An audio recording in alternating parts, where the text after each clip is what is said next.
All right, and we are live, everybody. And the topic today is Democrats appear demonic during President Trump's speech. So I scheduled this a couple of days ago, and I decided to wait so that my words would be very proper. Okay. And specifically, I like when I saw the speech and everything, man, I was enraged checking out the speech. And so when I saw the 12-year-old boy that had had 13 brain cancer surgeries, and the Democrats would not even clap, it was disgusting. And so, I wanted to take some time just to break it down and check out and give a great analysis of what really occurred. Okay, so really, the State of the Union address, you can't, a president can't give an official State of the Union address until they've been in office for more than 1 year.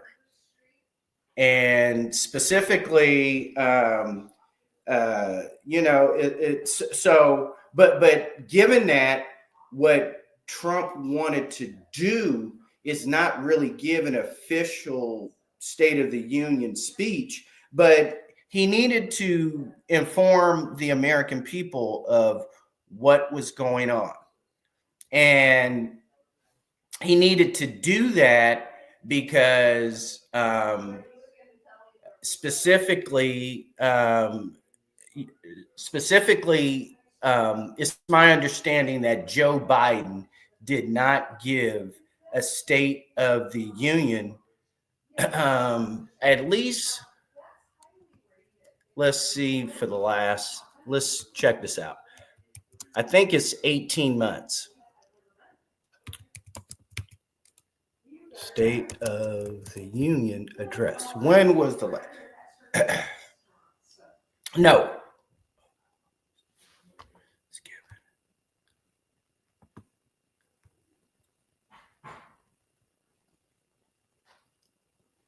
Okay, so the State of the Union address is given every January or February.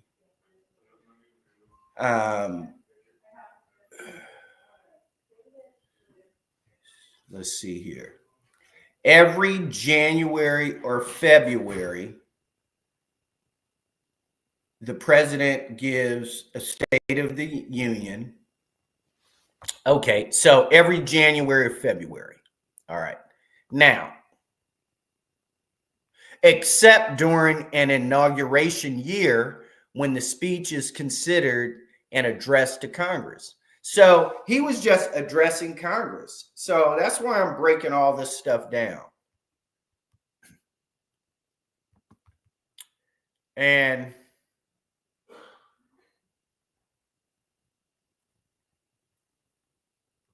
they won't answer this question. So when you type in how many State of the Union addresses did Biden give, it doesn't even answer the question. Okay.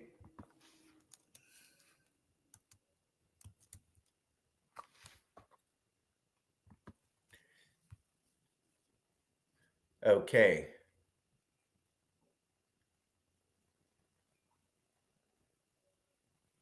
So Biden did give a State of the Union address on March 8th or in March 2024.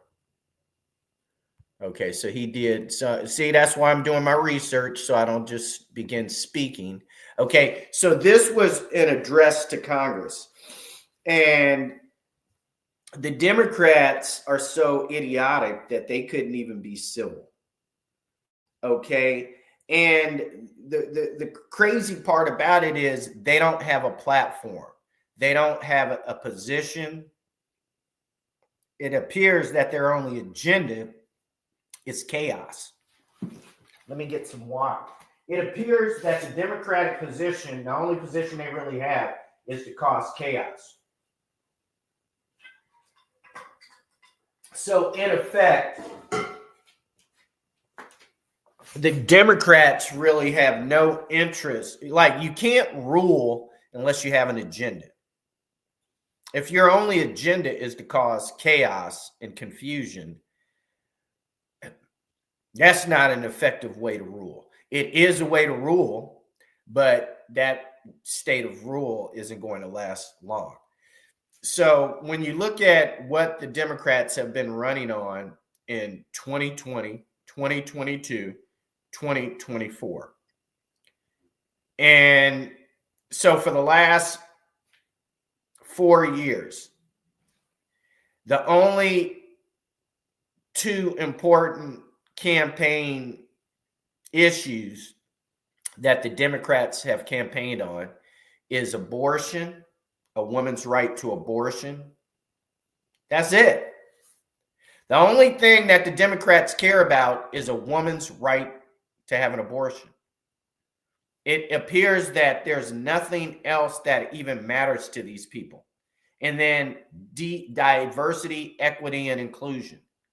The right to, and the only things that get them emotional and they really fight for, here's I want to break this down.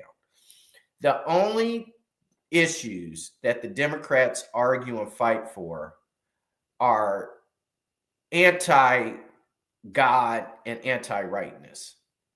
And let me give you some examples. Instead of encouraging women to be responsible for their own bodies and to protect themselves from disease and unwanted pregnancies, instead they take the position that that women should be able to get an abortion all the way up until the 9th month, a week before the baby is due to be born. If you listen to what the Democrats push, is that it's not that, and then they say, well, also, what about rape and incest? Well, in the past, they would give those children up for adoption. But so just because a child was conceived under those, a situation which would be considered duress, that child has a right to life, has a right to live. Now, it makes sense that a woman would have a difficulty bonding to a child that wasn't, conceived in what would be considered proper or acceptable. But it doesn't mean that the child, the fetus, the infant has no right to live. It means that that person has to do some reconciling within themselves. And so what they want to do is, like here in Arizona, they changed the law to a woman can have an abortion up to 6 months of pregnancy. That's 3 months. That means the baby is already completely formed. And the fact that these people and these women are not sensitized to that fact is very disturbing, And so that's the only thing that, and now as I'm saying it is coming out of my mouth, here's why I believe the Democrats campaign on that issue. Is the fact of the matter in this world is that for every one man, there's 3 women. That is a statistical fact, that for every one man on this earth, there's 3 women. And so for the Democrats to choose the right to abortion as the only and the number one campaign issue that they're campaigning on, they're only doing that under the premise that in America, for every one man, there's 3 women. So for every one male voter, every voter that's a man, there's 3 women that are also voters. And the only way they would campaign on that issue is by believing that at least 2/3 of all women want to have an abortion or want the right to have an abortion. And then they have to be banking on, because that's right there, that's 50% of the population. If there's 3 women for every man and you get 2/3 of women that are in favor of abortion or the right to have an abortion, then you have 50% of the population of registered voters. So all you got to do is convince a small fraction of men that a woman having an abortion is in their best interest, and then you can win an election. That I just came up with that right now as I'm talking to you guys, because I can't figure out why. Like, Donald Trump wanted to lower taxes. He wanted to improve the economy. He wanted to reduce inflation. He wanted to end illegal immigration. He wanted to end endless wars. He wanted to end, he campaigned on, he wanted to stop funding wars abroad. He wanted to bring our children that are fighting the wars for other countries back. He wanted to end the corruption in federal government and Congress. That's 8 things. And under the umbrella of he wants to make America great again. So that's 9 topics that he's campaigning on and getting in office and immediately setting up his cabinet, setting up and signing executive orders to make this happen. So he has 9 campaign issues, topics that he's campaigning on. Oh, he wants to pull us out of the United Nations. That's 10. He wants to end NATO. That's 11.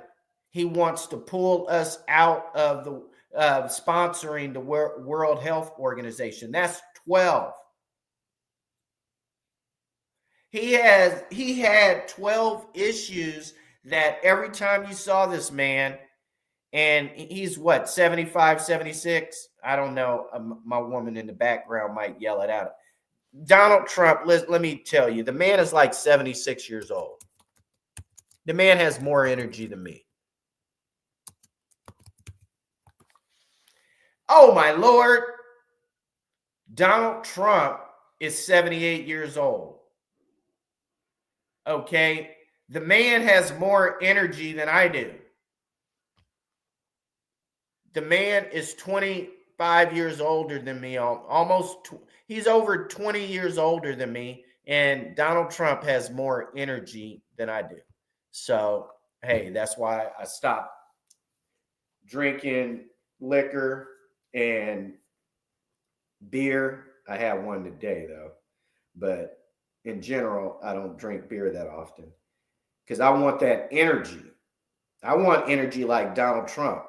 At 78, I want to be able to continue to play golf and doing all the things that he does. So Donald Trump has 12 campaign issues that he was going all over the country. And specifically in Pennsylvania, he was going to Pennsylvania and Michigan on a regular basis, and Wisconsin. And he was going back and forth to between Michigan and Pennsylvania. He was hitting those 2 states so hard, man. And and as someone pointed out to me, what we found out is that the Democrats decided not to use their cheating algorithm code for the up ballot for the presidential ballot. But instead of the Republicans winning in a landslide victory in the House and picking up 20 seats, it has been uncovered that the Democrats, and clearly they have an inside person in each state. So they have somebody in each state that is installing software, a malicious algorithm that double registers, because they have it in at least 15 states. And in at least 15 states, they've already identified malicious software that will double register a matching name and date of birth to vote. And that these people have voted duplicate times, and then that software removes their name after the voting period has ended out of the database. So they've already caught these people. So it's a matter of time before, first, they've already identified the algorithm. They've already identified which states this occurred in. Now they just need to testify in court. And then from there, they'll be able to trace the identities of the people doing this. But these are inside people. These are people within the government that have installed this malicious software into the voting pool. And so the reason why they only have one issue, which is abortion, is they figure they would win the vote through manipulation of the votes and malicious software. And they decided not to attempt it because they knew that everybody was watching at the presidential level. So instead, they installed it at the down voting, which is like for the House of Representatives. Instead of picking up 7 or 8 Senate seats, we only picked up 2. So the other 6 we should have won need to be investigated, and then 6 additional. But at the House level, the reason why it was so narrow and they didn't pick up a lot is because they put it in the House. So we have to wait for these these nonprofit organizations to testify in court that they've identified the software. Once that software is identified, that information can then be turned over to the FBI and the DOJ for further investigation and prosecution. However, it means, like, how did the FBI not know this? That's my question for you. So when I was watching President Trump's address to Congress, what I saw is a bunch of juveniles who were confused. These people had bingo paddle signs up, and they appeared to be like some out of control 13-year-olds from the 1980s. And they don't have an agenda. Their only agenda, they don't have a stance. Their only stance is whatever Trump's representing stands for, we're the opposite. They don't have an agenda. They don't have a leader. Barack Obama is out. Okay. And it's rumored that Barack Obama was seen entering the White House during the entire 4 years of Biden's administration. Michelle Obama is out. Michelle Obama decided not to show up to President Jimmy Carter's funeral, which raised a lot of heads and was disrespectful. And she chose not to attend the inauguration of Trump. And that made her look bad. So she's no leader. Gavin Newsom is out. He can't even leave California. He can't even stop people walking out of Walmart with less than $1,000 in merchandise. So he's out. He can't even think of trying to be a presidential candidate. He can't even run a state. He can't even stop the Hollywood Hills and the LA Hills in expensive mansions from burning down. He can't even bring in water to stop all this chaos. And so what the Democrats, what are they voting? What are they fighting for? Transgender. They want the rights to give your children medication and whatever else they're doing. They want that ability to affect your child's identity, sexual identity, without your knowledge, and do that in certain states at schools without your knowledge. Like Elon Musk. And Elon Musk is a perfect example, the richest man in the world, and they betrayed him and attacked his children. And they want men to be able to use the women's bathroom when there's young girls in there. And so basically they want it to be legal that all a man has to do is put on lipstick and makeup, put on a dress, and he can walk into the woman's bathroom with women and girls, young children in there, young females, and say, hey, I'm a woman, and so I'm using this bathroom. And they want that to be okay. If you protest that, you're Hitler. They want a woman to be able to get an abortion all the way up into the 9th month, a week or two before the baby is due to be born. And they want you and I to be okay with that.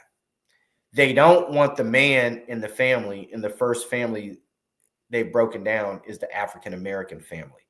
So now in general, African-American women don't want men in the house. But in general, American women don't want men in the house. They do want a man's money, but they don't want you in the house. And women in general in America do not want a man to have any authority or power. So they want to make you powerless. They want to teach your children their philosophies. If you go to church, you're evil. If you're a part of the Catholic Church under President Biden, they label you a domestic terrorist organization. And you're supposed to be okay with that. In addition to that, the Central Intelligence Agency's primary job is to spy on foreign nations and identify hostile forces, entities that are against us. However, we come to find out that even since the Bill Clinton administration, the CIA and the FBI have been spying on American citizens and investigating us. So they've been doing it for 30 years. And they want you to be okay with that, which is a legal search and seizure. So they're assuming you're a criminal, so they're spying on you, and they want you to be okay with that. This is what the Democrats represent.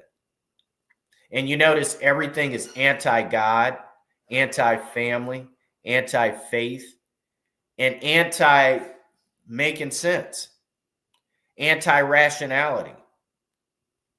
And for them, the Democrats not to be able to stand up and applaud a 12-year-old child who has suffered through 13 brain surgery operations, and his childhood dream is to be a part of the Secret Service. And President Trump makes him an honorary Secret Service and gives him a real childhood bulletproof vest and all that stuff. And they can't applaud for this kid. That's straight hatred in their hearts. And like, that's why they don't have a leader. Barack Obama he's already had his chance. And people stopped paying attention to him when he told black men that we're sexist and racist. Michelle Obama for the same reason. In addition to that, Michelle Obama didn't come to President Trump's inauguration nor President Jimmy Carter's funeral. So nobody is going to follow and fully respect her anymore. Hillary Clinton has tried too many times. They don't have anybody. Chuck Schumer is not worthy of leading them as a whole. And they don't have anything that they stand for besides, I hate Trump. Whatever Trump represents, I'm the opposite of that. And they want people to give them money and vote for them. The crazy part is people do give money to these people and vote for them. So you have to then question a person who voted Democrat in 2024, because that person is maligned. Okay, there's something wrong with that person. Like me, and I'm out of here. In the early 90s, the Republicans seemed so out of control. They would campaign on something, get in office during the Newt Gingrich era, and then not follow through with whatever they said they were going to do. And so the Republican voters stopped trusting the Republicans. This was this was at the end of George H.W. Bush presidency and all of Bill Clinton's presidency. This occurred. And the Democrats were enraged. But now, 30 years later, the Democrats are doing worse than what the Republicans were doing. And they've enriched themselves from the public purse.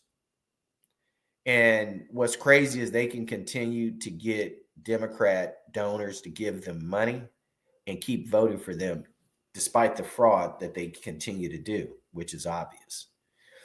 So now we're here, and I believe 80% of the country believes President Trump is doing well. I don't trust the polls. I believe the polls are downplaying the support Trump has.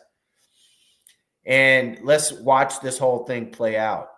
And then in addition to that, I think that the fact that the Supreme Court, and this is my last point, the fact that the Supreme Court would not hear the case that President Trump had, and they allowed a local federal district court judge to make a decision to force Trump to unfreeze $2 billion and then make his decision national, is beyond the power that the Supreme Court has, and let alone one specific. You cannot allow a local federal district judge to make a decision to stop the executive branch, the president, how he wants to run the country, cut the budget, and allow that one person to stop him from doing that.